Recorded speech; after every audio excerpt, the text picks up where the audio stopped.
오늘의 주요 뉴스입니다. 북한이 수중 핵 어뢰로 알려진 핵무인 수중 공격정 해일 2형의 폭파 시험에 성공했다고 밝혔습니다.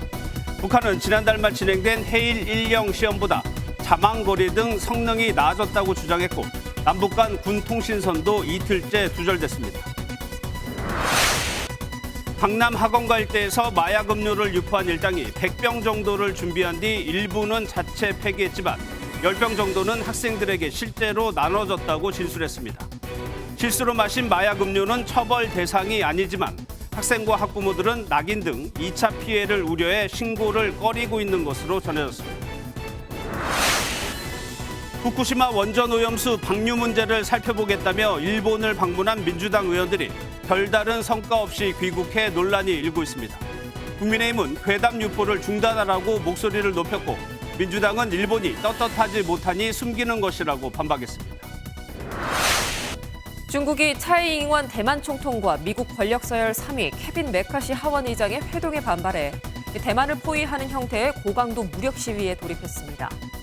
중국 인민해방군은 국가 주권과 영토 완전성을 수호하기 위한 필수적인 행동이라고 주장했고 대만 측은 미국과의 안보 협력을 재차 강조했습니다.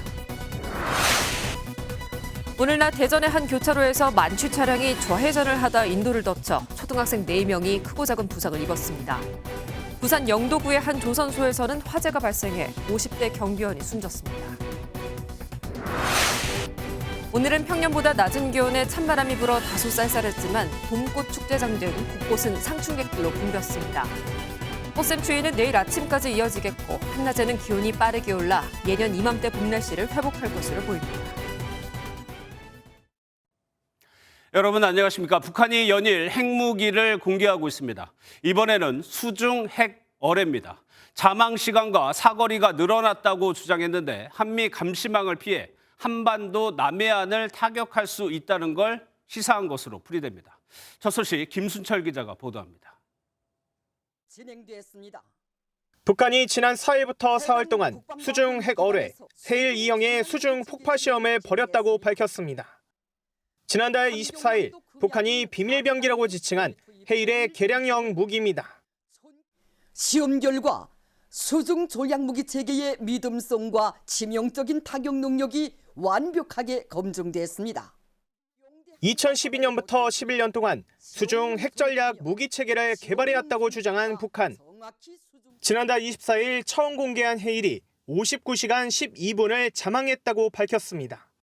같은 달 25일 해일 1형은 41시간 27분 동안 600km를, 지난 4일 해일 2형은 71시간 6분간 1000km를 자망해 수중 기폭했다고 설명했습니다.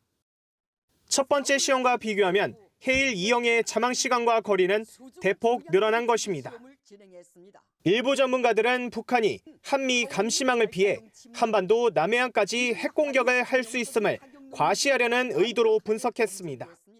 사거리가 워낙 길다 보니까 동해 공해상으로서 자망을 시켜놓고 한미 정보 감시망이 좀 취약한 부분, 그래서 남쪽이나 측면으로도 핵무기를 탑재해서 공격할 수 있다는. 한편에선 성능 자체가 과장됐을 수 있다고도 보고 있습니다. 핵 추진 방식이 아닌 배터리를 사용한 탓에 과도한 전력 소비 등으로 가동이 중단될 가능성도 있다는 겁니다. 우리 군 역시 북한의 해일 2형의 시험 징후가 사전에 명확히 드러나지 않아 사실 여부를 면밀히 분석 중인 것으로 전해졌습니다. MBN 뉴스 김순철입니다. 북한은 이틀째 군 통신선 통화에도 응답하지 않고 있습니다. 군은 하루 2차례 정기적으로 북과 통화하고 있는데 여기에 답하지 않고 있는 겁니다. 기술적 문제가 거론되지만 의도가 있다는 분석도 나오고 있습니다. 정규혜 기자의 보도 보시고 뉴스 추적으로 이어가겠습니다. 우리 군은 오늘도 북한군과의 통화를 시도했지만 실패했습니다.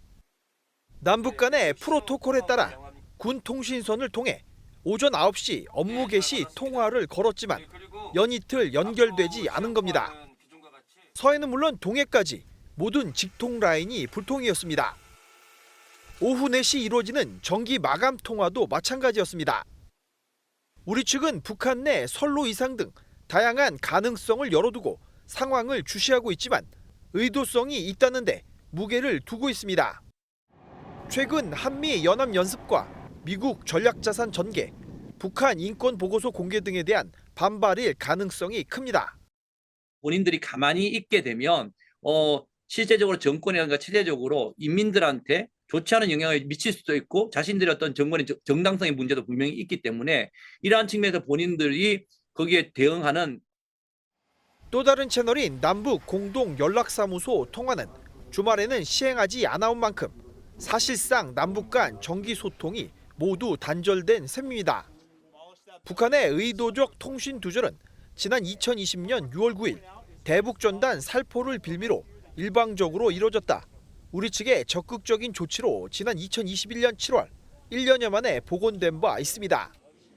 하지만 우리 정부 입장이 대북전단 당시와 확연히 다른 만큼 통신 단절을 넘어 NLL 도발 등으로 이어질 가능성도 배제하기 어려워 보입니다. MBN 뉴스 정효혜입니다.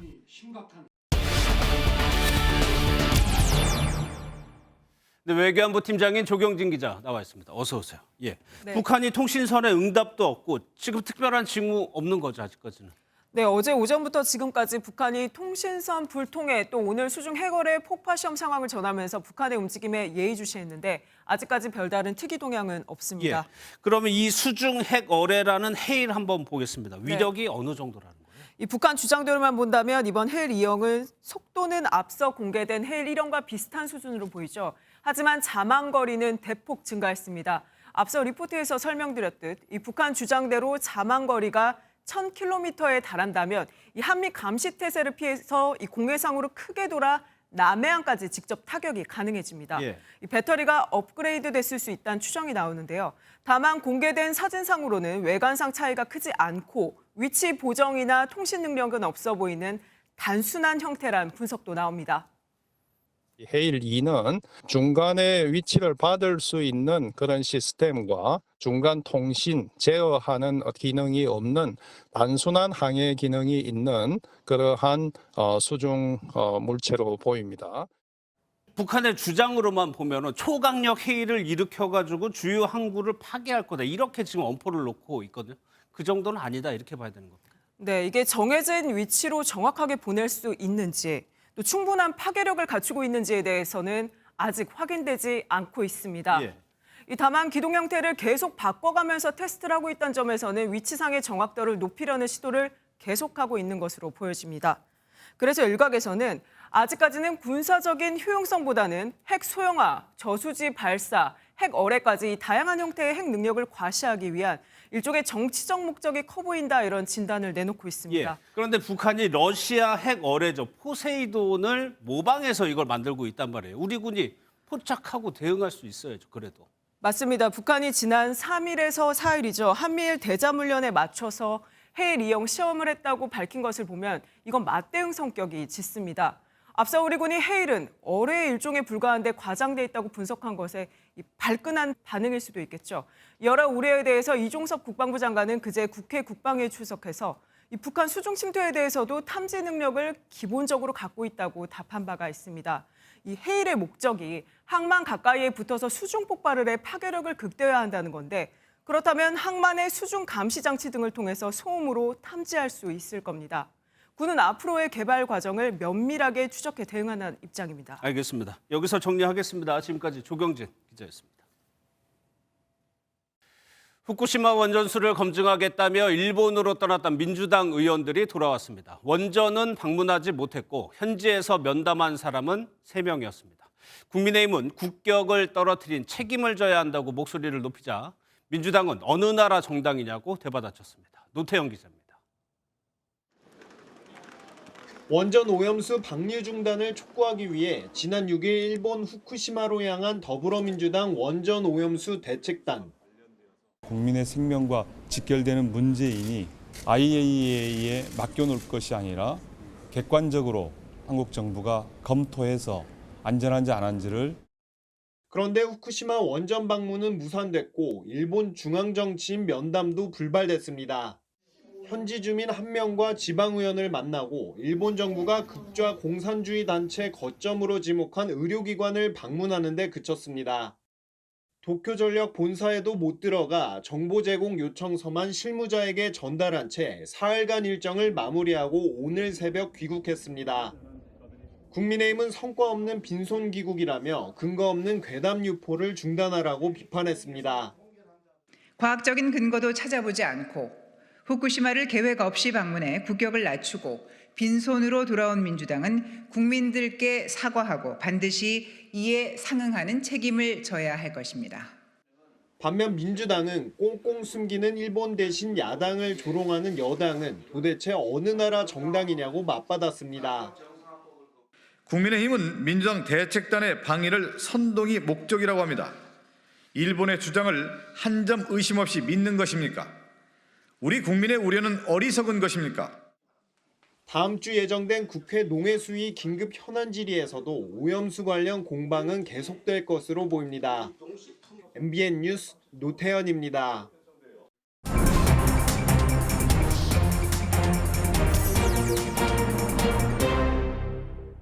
정치권 소식 살펴보는 정치톡톡입니다. 오늘은 이병주 기자 나와 있습니다. 어서 오세요. 예.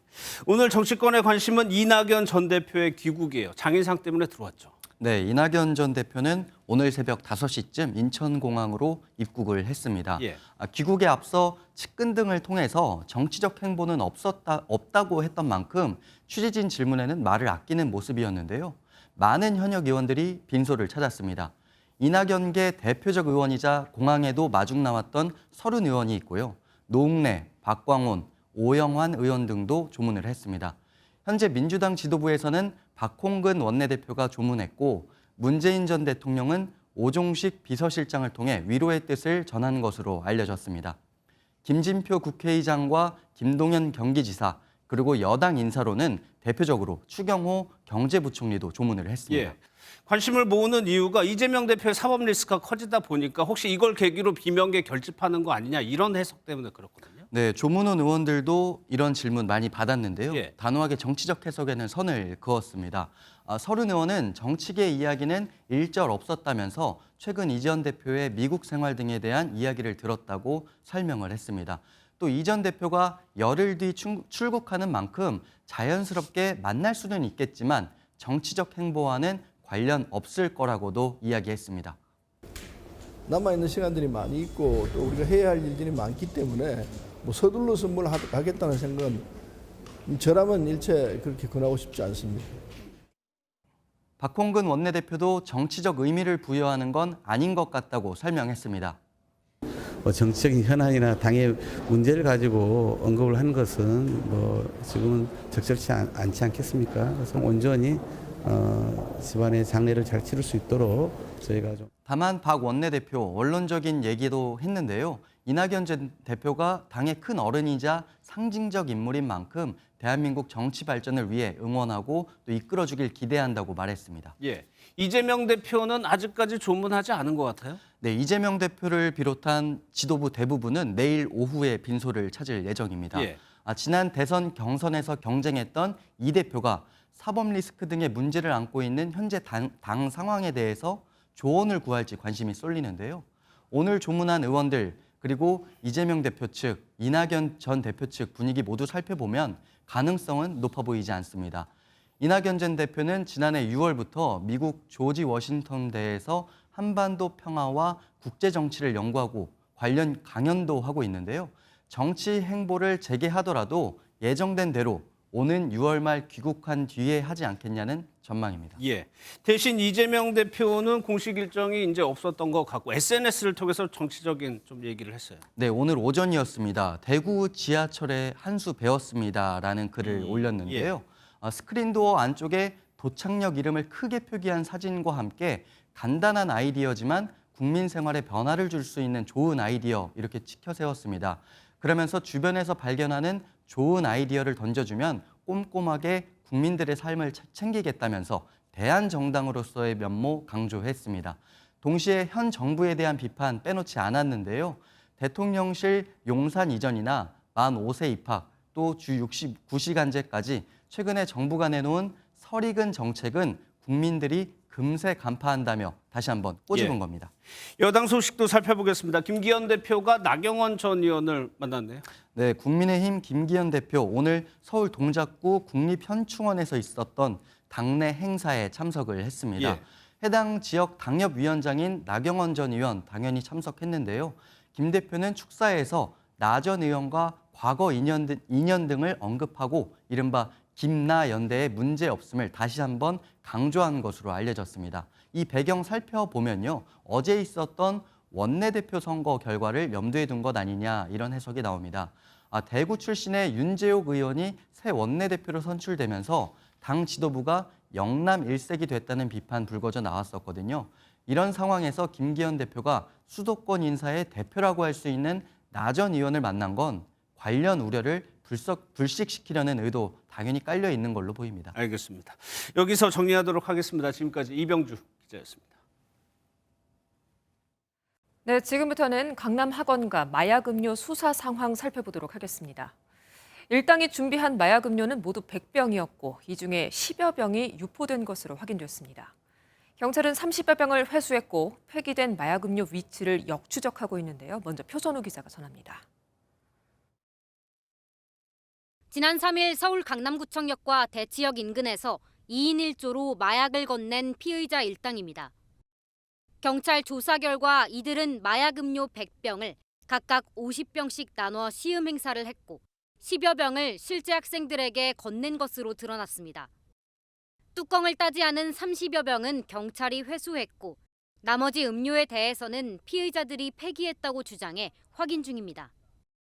경찰은 이 마약 음료를 배송한 택배기사 추적에 수사력을 집중하고 있습니다. 택배기사를 찾으면 돈의 흐름을 근거로 음료 발송 지시책 등 윗선을 파악할 수 있기 때문입니다. 경찰은 앞서 검거한 4명 외에 지금까지 이번 범행을 설계하고 동선과 일정을 지시한 3명을 수사선상에 올려둔 것으로 알려졌습니다. 기존에는 우리 마수대를 중심으로 했는데 그거보다 더 상위에 우리 수사차장을 단장으로 해서 집중적으로 수사할 수 있도록 그런 추진 체계를 만들어 가겠습니다. 이와 별도로 경찰은 서울 대치동과 목동 등 4대 학원 밀집 지역에는 기동대까지 투입해 마약 예방 활동을 펼치고 있습니다. MBN 뉴스 표선우입니다. 네, 경찰은 마약 음료를 누가 어디서 왜 보낸 것인지 쫓고 있습니다. 음료 100병이 국제택배 상자에 퀵서비스로 배송됐다는 점 등을 볼 때 경찰은 해외에 거점을 둔 신종 범죄일 가능성에 무게를 두고 있습니다. 이어서 김태일 기자입니다.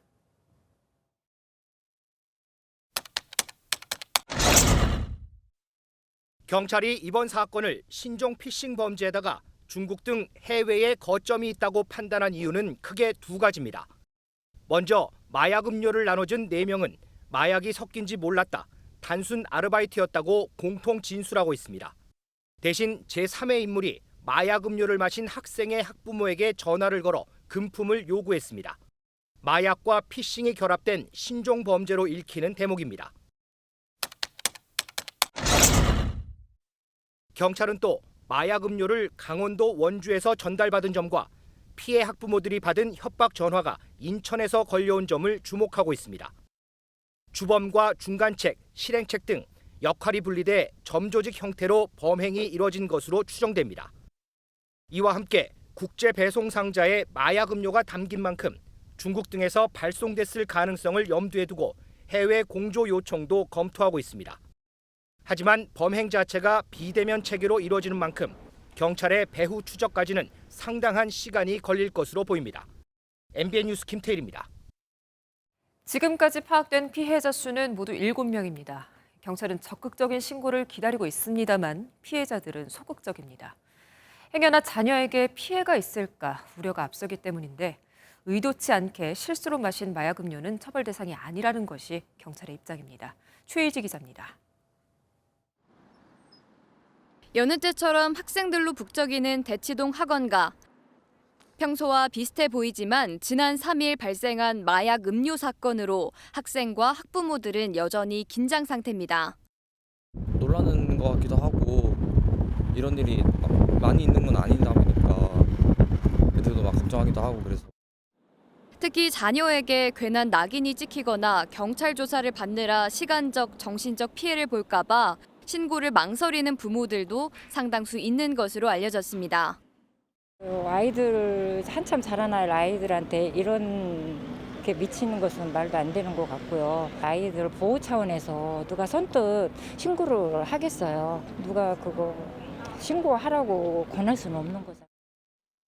마약 음료를 마신 학부모를 포함해 피해자 7명도 처벌 대상인지 알아봤습니다. 현행범에서는 모르고 마약을 투여한 경우에는 처벌받지 않습니다. 다만 단순 아르바이트라 하더라도 마약을 건네면 처벌받을 수 있습니다. 어렴풋이라도 마약류라는 걸 알고 전달을 해줬다면 처벌 대상이 될 수 있습니다. 경찰은 피해 사례가 많이 확인돼야 사건 가해 일당의 형량이 높아질 수 있고 윗선 추적이 쉽다며 적극적인 신고와 제보를 당부했습니다. MBN 뉴스 최희지입니다. 그리고 강남 납치 살해 사건도 수사에 속도가 붙고 있습니다. 배후로 지목된 코인업계 관계자 유 씨가 구속되고 아내인 황 씨도 체포됐습니다. 그리고 저희 취재 결과 아내 황 씨가 범행 직후 주범인 이경우 가족에게 협박을 한 정황이 확인됐습니다. 안병욱 기자의 단독 보도입니다. 납치 살해된 피해자와 함께 3년 전 가상화폐 피코인 투자 홍보를 해온 유모 씨 부부. 경찰은 유 씨 부부가 코인 가격 폭락으로 피해자와 법적 분쟁 중 원한을 갖게 되면서 주범 이경우에게 돈을 주고 납치, 살해를 의뢰했다고 의심해왔습니다. 법원은 오늘 새벽 유 씨에 대해 강도살인 교사 혐의로 구속영장을 발부했고 이경우 씨는 왜 만나신 겁니까? 이어 경찰도 같은 혐의로 아내 황모 씨를 전격 체포했습니다. 앞서 황 씨는 범행 후 주범 이경우 가족을 만나 휴대전화를 없애라며 협박한 정황도 MBN 취재 결과 확인됐습니다. 이처럼 그동안 혐의를 부인했던 이경우의 범행 자백으로 유 씨 부부 신병까지 확보되며 범행 동기는 사실상 청부살인에 무게가 실리고 있는 겁니다. 경찰은 이르면 내일 신상이 공개됐던 이경우 등 3명을 검찰로 송치하고 중간 수사 결과를 발표할 예정입니다. MBN 뉴스 안병욱입니다. 오늘 오후 2시에 만취한 60대가 차량을 몰다가 길을 걷던 초등학생 4명을 덮쳤습니다. 어린이 1명은 의식불명 상태고요. 부산 영도구 조선소에서 화재가 나 경비원 1명이 숨졌습니다. 김영현 기자입니다. 승용차 한 대가 인도 위에 반쯤 걸쳐 있습니다. 한쪽에서는 한 남성이 경찰에 체포돼 연행됩니다. 대전 둔산동의 한 어린이 보호구역 교차로에서 60대 남성이 운전하던 승용차가 인도로 돌진했습니다. 이 사고로 길을 걷던 초등학생 4명이 차에 치였고 이 가운데 1명은 의식이 없는 상태로 병원으로 옮겨졌습니다. 그래서 끼익 소리가 나서 퍽 소리가 나면서 차가 좌측으로 확 튀었어요. 애들이 4명 걸어오고 있었는데 바로 돌진을 하더라고요. 당시 현장에 도착한 경찰이 음주 측정을 했더니 남성은 면허 취소 수준의 만취 상태였습니다. 좌회전 돌면서 연석을 들이받았다니까. 그래서 이제 그 순간에 이제 운전대 놓치면서 반대로 튕겼겠죠. 견인차에 실린 승용차 앞부분이 심하게 부서져 있습니다. 갓길에는 크고 작은 파편이 널브러져 있습니다.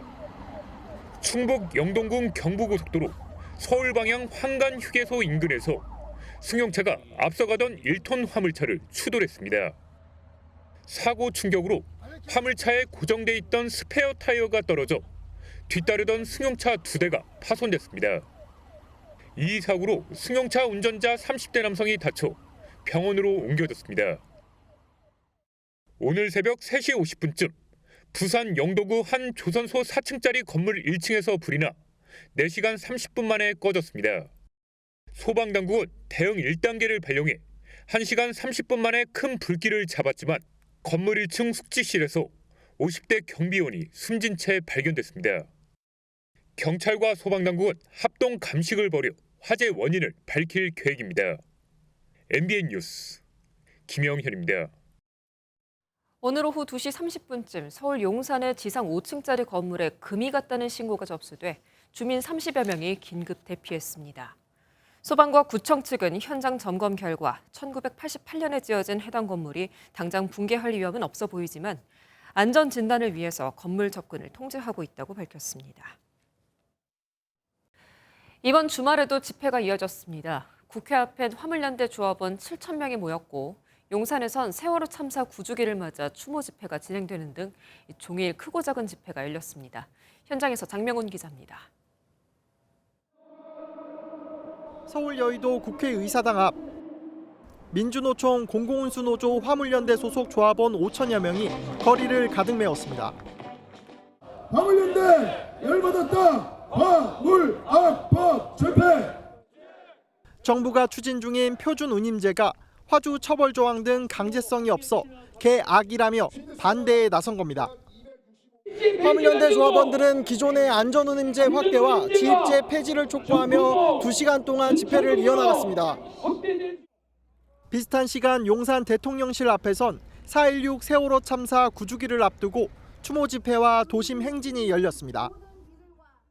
세월호 참사 9주기를 맞이하는 우리는 세월호 참사의 진실을 찾고 국가의 반성을 요구하며 재난참사 피해자의 권리를 확장하고 이 밖에도 서울시청과 숭례문, 광화문 등 도심 곳곳에서 인원 1,000명이 넘는 집회가 6차례나 계속됐습니다. 차선을 막고 진행되는 집회로 인해 도심 일부 구간에선 극심한 차량 혼잡이 빚어졌습니다. 그렇게 오래는 안 있었는데 좀 많이 막히기는 해요. 창덕궁부터 출발했는데. 내일은 한국교회총연합회의 부활절 퍼레이드 행사로 광화문 일대 양방향 교통이 통제되고 대중교통도 우회 운행될 예정입니다. MBN 뉴스 장명훈입니다. 차이잉원 대만 총통이 미국에서 돌아온 다음 날 중국이 대만을 포위하는 군사훈련에 들어갔습니다. 군용기 42대와 함정 8척이 동원됐습니다. 그럼에도 차이 총통은 미국과의 안보 협력 강화를 강조했습니다. 장동건 기자입니다. 중국은 오늘부터 사흘간 대만을 둘러싸는 형태의 군사훈련에 돌입했습니다. 최근 차이잉원 총통이 미국에서 권력 서열 3위인 메카시 하원 의장을 만난 것에 대한 보복이라는 점도 분명히 했습니다. The comment was made in response to Tsai Ing-wen's transit through the United States earlier this week. 중국 군용기 42대와 함정 8척이 오늘 아침 양국의 군사 충돌을 막기 위한 비공식 경계선인 대만 해협 중간선을 넘은 것으로 전해집니다. 중국은 이번 훈련이 대만 독립 분리주의 세력에 맞서 국가 주권과 영토를 지키기 위한 필수적인 행동이라고 설명했습니다. 반면 대만 정부는 차이 총통 방미 언급은 훈련을 하기 위한 핑계일 뿐이라며 신중하고 이성적인 태도를 가지고 대응할 것이라고 밝혔습니다. 고강도 무력 시위 압박에도 차이 총통은 미국과의 안보 협력 강화에 대한 기대를 보였습니다. 我们会持续地跟美国以及理念相近的国家合作，共同捍卫民主自由的价值。 미국 대표단이 대만의 신속한 무기 지원을 약속하며 중국의 신경을 긁고 있어 대만을 둘러싼 군사적 긴장은 당분간 지속될 것으로 보입니다. MBN 뉴스 장동건입니다. 평년보다 쌀쌀한 하루였습니다. 그래도 봄을 즐기러 나온 시민들의 발길이 이어졌습니다. 봄 햇살을 만끽하고 꽃 대신 보석꽃을 보며 즐거운 시간을 보내기도 했습니다. 장덕진 기자가 취재했습니다. 햇살이 내리쬐는 산책로를 시민들이 가득 채웠습니다. 나무 그늘 아래 앉아 여유롭게 담소를 나누기도 합니다. 오전에는 꽃샘추위가 찾아왔지만 오후 들어 기온이 오르면서 시민들은 나들이를 즐기며 봄을 만끽했습니다. 가족은 봄바람을 쐬며 행복한 시간을 보냅니다. 엄청 좋고 날씨도 좋아가지고 저 기분이 더 좋네요. 아침에 좀 쌀쌀했는데 날씨가 너무 따뜻해서 좋고 바람만 좀 더 안 불면 좋았을 것 같아요. 아쉽긴 한데 저번 주에 많이 봐놔서. 오늘 낮 기온은 서울 14도, 대전 16도, 부산이 18도 등으로 평년보다 낮았습니다. 대신 미세먼지 농도가 전국에서 보통 수준을 보이며 화창한 하루가 이어졌습니다. 전북 익산시에서는 다이아몬드로 장식한 꽃과 보석을 보기 위해 시민들이 몰렸습니다. 꽃은 이미 졌지만 보석을 보며 아쉬움을 달랩니다. 남도로 따뜻한 곳을 찾아서 꽃을 보러 왔는데요. 생각보다 꽃이 많이 져 있어서 보석꽃을 볼 수 있어서 기분이 참 좋은 것 같아요. 예, 참 갖고 싶네요, 저거는. 날씨는 내일 아침 다시 추워졌다가 낮부터 평년 기온을 회복할 전망입니다. MBN 뉴스 장덕진입니다. 과거 원숭이 두창으로 알려졌던 엠폭스에 확진된 국내 6번째 환자가 발생했습니다. 해외여행 이력도 없고 해외여행객과 접촉한 적도 없는 지역사회 감염의 첫 사례로 보여 보건당국이 긴장하고 있습니다. 오늘 상암 월드컵 경기장에는요, 구름 관중이 모였습니다. 화창한 봄 날씨에 K리그 팬심, 여기에다가 가수 임영웅이 시축자로 등장한 덕분입니다. 임영웅 팬덤 효과로 코로나19 이후 최다 관중 수인 4만 5천 명을 기록했습니다. 현장에서 최형규 기자입니다. 경기 시작까지 2시간이나 남았지만 입구에는 팬들의 줄이 길게 늘어섰고 경기장 안은 검붉은 옷을 입은 관중들로 가득 찼습니다. 최근 인기를 되찾은 K리그의 축구 팬들과 함께 오늘 경기 시축을 맡은 인기 가수 임영웅을 보러 온 팬들입니다. 임영웅의 깔끔한 시축에 팬클럽 영웅시대는 뜨거운 환호성으로, 축구 팬들은 승리를 염원하는 함성으로 때늦은 봄 추위를 녹였습니다. 네, 이렇게 오랜만에 꽉 찰 거 생각하니까 저도 팬으로서 벌써부터 설레고 FC-서울 화이팅! 코로나19 이후 최다이자 7년 만에 4만 명이 넘는 관중 앞에서 서울과 대구는 상위권 도약을 위한 치열한 승부를 펼쳤습니다. 경기 초반 팽팽했던 균형은 전반 11분 만에 무너졌습니다. 국가대표 공격수 황의조의 시즌 첫 골에 이어 나상호, 팔로세비치의 연속골까지 더한 서울은 3대0 완승으로 최소 3위를 확보했습니다. 울산은 루빅손의 연속골로 수원을 2대1로 제압하고 창단 최다 개막 연승 기록을 6으로 늘리고 선두질주를 이어갔습니다. MBN 뉴스 최영규입니다.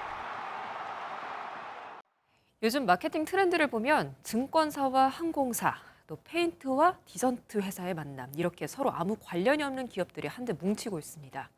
그 이유가 무엇인지 오태윤 기자가 현장 취재했습니다. 보안 검색대, 무빙워크, 수화물 도착장까지. 공항을 모방한 팝업 스토어인데 증권사가 만들었습니다. 해외여행을 하듯 해외 주식 투자를 경험하자는 차원인데 항공사와 협업했습니다. 이렇게 실제 퍼스트 클래스의 좌석을 그대로 옮겨와서 해외여행을 하는 설렘을 경험할 수 있도록 했습니다. 4월 벚꽃 시즌에 더 많은 분들께 투자의 설레임과 여행의 설레임을 함께 느끼실 수 있도록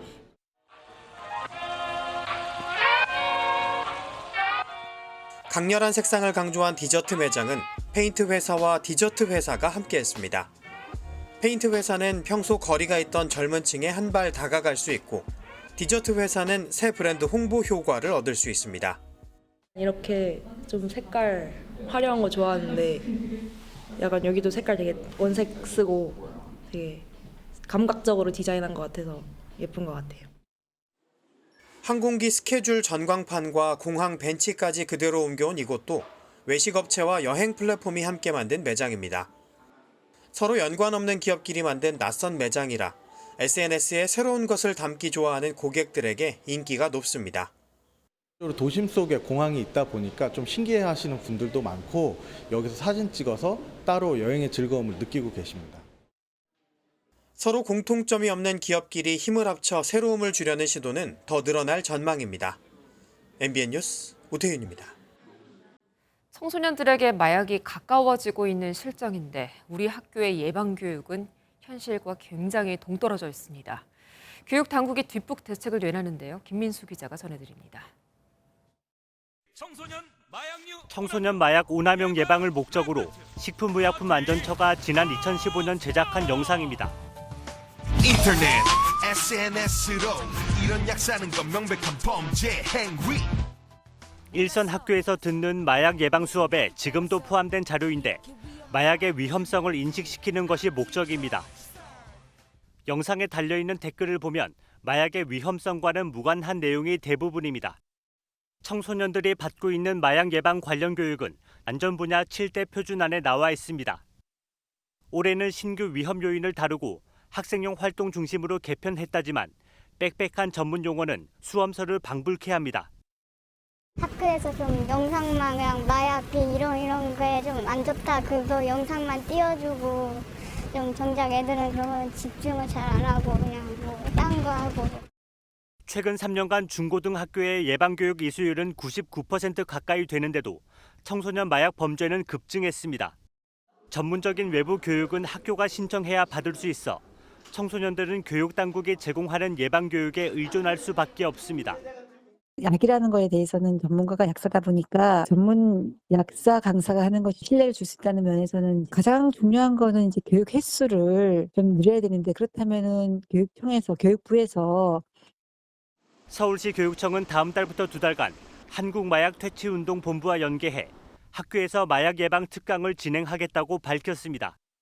교육부도 전문 강사를 지원해 학생들에게 제대로 된 마약 예방 교육을 제공하겠다는 방침입니다. MBN 뉴스 김민수입니다. 주말 저녁 잘 보내고 계신가요? 휴일인 내일도 전국에 맑은 하늘이 드러나겠습니다. 낮 기온도 빠르게 올라서 전국 대부분 지역이 20도 안팎으로 온화하겠습니다. 단 아침까지는 쌀쌀하겠습니다. 대전이 3도, 경남 거창은 영하권으로 떨어지겠습니다. 일교차 대비한 옷차림 하셔야겠습니다. 다시 산불을 조심하셔야겠습니다. 비가 그친 지 이틀 만에 영동과 부산 지역은 다시 건조특보가 내려졌고요. 전국적으로 바람도 강하게 불고 있습니다. 작은 불이 큰 불로 번지기 쉬운 만큼 주말 동안 불 조심해 주셔야겠습니다. 내일 새벽부터 아침 사이 수도권을 비롯한 서쪽 지역은 짙은 안개가 끼겠고요. 인천과 충남 지역은 밤한때 먼지 농도가 짙어지겠습니다. 자세한 지역별 내일 기온입니다. 아침과 낮 기온 모두 오늘보다 높겠습니다. 서울이 아침에 5도, 낮 기온이 18도 예상되고요. 남부지방은 광주가 19도, 대구가 21도, 부산 19도까지 올라서 예년 이맘때 봄 날씨를 보이겠습니다. 다음 주에는 비 소식이 잦겠습니다. 화요일과 금요일 전국에 비가 한 차례 내릴 전망입니다. 내셨습니다.